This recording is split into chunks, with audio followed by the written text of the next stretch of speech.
Hello student, कैसे हो आप सभी। उम्मीद करती हूँ बहुत अच्छे होंगे और बहुत ही मन लगाकर अपनी पढ़ाई कर रहे होंगे।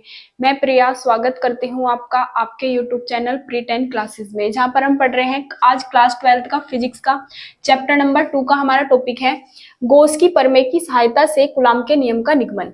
मतलब गॉस की जो प्रमेय होती है उसकी सहायता से हमें कूलॉम के नियम का निगमन करना है, कूलॉम के नियम का सत्यापन। तो हमें जिस नियम का सत्यापन करना है हमें पता होना चाहिए कूलॉम का नियम होता क्या है।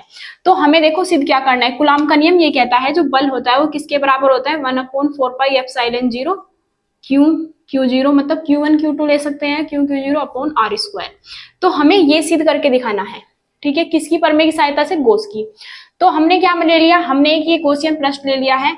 इसके केंद्र पर बिंदु O पर एक क्यू आवेश रखा गया है, जिससे r दूरी पर, कितनी दूरी पर, r दूरी पर एक बिंदु P है, जहां पे हमारा जो क्षेत्रफल अवयव है dA और ई वेक्टर, इनके बीच का कोण कितना है, 0। पहले हम इसके बारे में लैंग्वेज में लिख लेते हैं फिर आगे करेंगे। तो इसमें लिखेंगे हम, माना क्यू आवेश, हमें इस पे ध्यान देना, हमें सिद्ध क्या करना है, सिद्ध हमें ये करना है। माना क्यू आवेश बिंदु O पर रखा है, जिससे r दूरी पर, जिससे r दूरी पर, r दूरी पर एक बिंदु P है। क्या है इस बिंदु का नाम, P। एक बिंदु P है जहां पर क्षेत्रफल वेक्टर जो हमारा है, क्षेत्रफल अवयव, क्षेत्रफल अवयव मतलब हमने ये वाला जो पार्ट लिया है क्षेत्रफल अवयव है, ये छोटा सा क्षेत्रफल अवयव,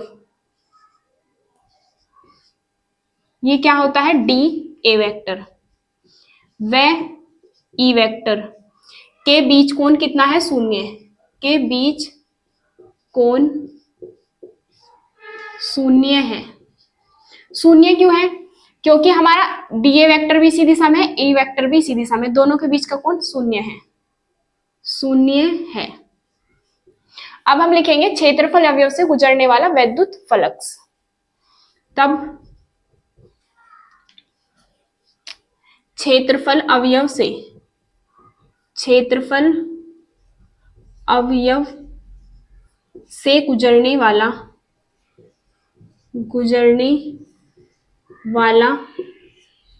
वैद्युत फ्लक्स, वैद्युत फ्लक्स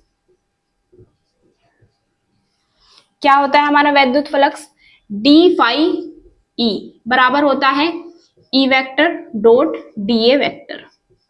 अब आपने 11वीं क्लास में दो सदिशों की अदिश गुना पढ़ी होगी, जिनके ऊपर वेक्टर होता है वे सदिश होते हैं। अगर यहाँ पे डॉट लगा है तो कैसे गुना है, अदिश। तो दो सदिशों की अदिश गुना जब करते हैं तो क्या आता है, E vector, sorry E dot DA, और इन दोनों के बीच का कोण आता है कोस थीटा। अगर क्रॉस होता है तो साइन थीटा आता है, डॉट होता है तो क्रॉस मतलब कोस थीटा आता है। अब हम देखेंगे इन दोनों के बीच कोण कितना है, 0। तो हम क्या करेंगे, थीटा बराबर 0 रखने पर, थीटा बराबर 0 रखने पर हमारा कितना आ जाएगा, डी फाई ई बराबर, ये तो था ही हमारा ई डीए, और यहाँ पे आ जाएगा कोस 0। कोस 0 की वैल्यू कितनी होती है, 1। तो इसकी वैल्यू हम पूरे की क्या रख देंगे, 1। तो डी फाई ई बराबर ई डीए, क्योंकि कोस 0 की वैल्यू कितनी होती है, 1। तो हम यहाँ पे 1 रखेंगे, 1 की गुना इसमें करेंगे, यही आ जाएगा हमारा। तो हम अब किसके लिए करेंगे, पूरे गॉसियन पृष्ठ के लिए। हमने ले लिया ये पूरा गॉसियन पृष्ठ है, पहले तो हमने इस क्षेत्रफल अवयव के लिए लिया था, अब हम पूरे गॉसियन पृष्ठ के लिए निकालेंगे। तो फिर हम लिखेंगे पूरे गॉसियन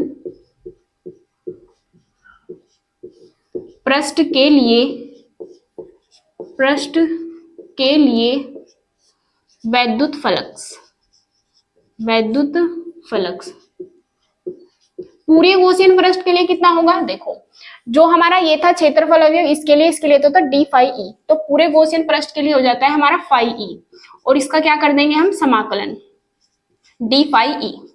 अब ये जो डी फाई ई है इसकी वैल्यू उठा के हम कहाँ रख देंगे, यहाँ पर। तो हमने इसकी वैल्यू रख दी E vector dot dA vector, मतलब डीए। ई कांस्टेंट है, बाहर चला जाएगा हमारा, ई और यहाँ पे आ गया डी ए। अब हम देखेंगे जो हमारा गॉसियन पृष्ठ है वो किसके आकार का है, ये किसके आकार का है, गोले के आकार का। तो हम यहाँ पे क्या लिखेंगे, गोले का पृष्ठीय क्षेत्रफल। तो अब हम लिखेंगे चूंकि इसकी जो वैल्यू होगी ये किसके बराबर होगी, 4 पाई आर स्क्वायर के। ये क्या है, गोले का पृष्ठीय क्षेत्रफल। अब हम लिख देंगे चूंकि ये गोला है गॉसियन पृष्ठ, गोले का पृष्ठीय क्षेत्रफल, गोले का पृष्ठीय क्षेत्रफल। तो अब इसकी वैल्यू हम उठा के कहां रख देंगे, यहाँ पे। तब फाई ई बराबर हमारा कितना आ जाएगा, ई तो था ही हमारा, इसकी जगह रख देंगे हम 4 पाई आर स्क्वायर, समीकरण नंबर 1। परंतु अब हम क्या लिखेंगे, गॉस की परमे से, परंतु गॉस की परमे से, गॉस की परमे क्या है, गॉस की परमे से, गॉस की परमे ये कहती है जो फाई ई होता है वो किसके बराबर होता है, क्यू अपॉन एप्सिलॉन 0 के। समीकरण नंबर 2। अब हम क्या करेंगे, समीकरण 1 व 2 से ये दोनों साइड बराबर है, तो इसी तरीके से हम इन दोनों साइडों को कर देंगे बराबर। उम्मीद करती हूँ यहाँ तक आपको समझ में आ गया होगा। पहले आप इसका स्क्रीनशॉट लेके नोट कर लीजिए, फिर हम आगे कंटिन्यू करते हैं।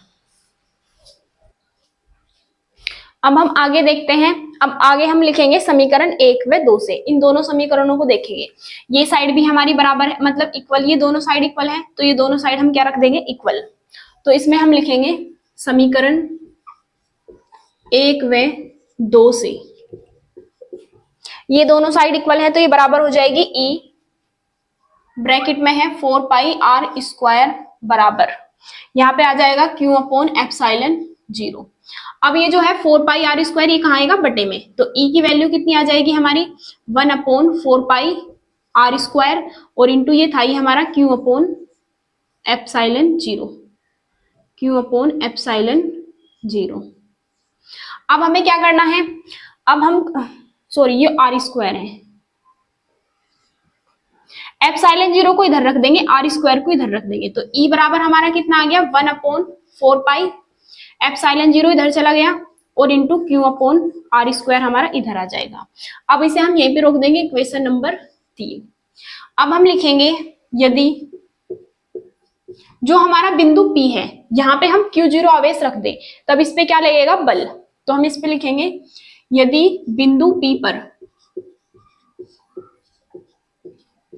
Q0 आवेश रख दिया जाए या Q0 आवेश रखा है जाए, तब इस आवेश पर लगने वाला वैद्युत बल, इस आवेश के कारण इस पर लगने वाला वैद्युत बल, वैद्युत बल क्या होता है हमारा वैद्युत बल, F बराबर E Q 0, क्योंकि आवेश कितना है, Q0।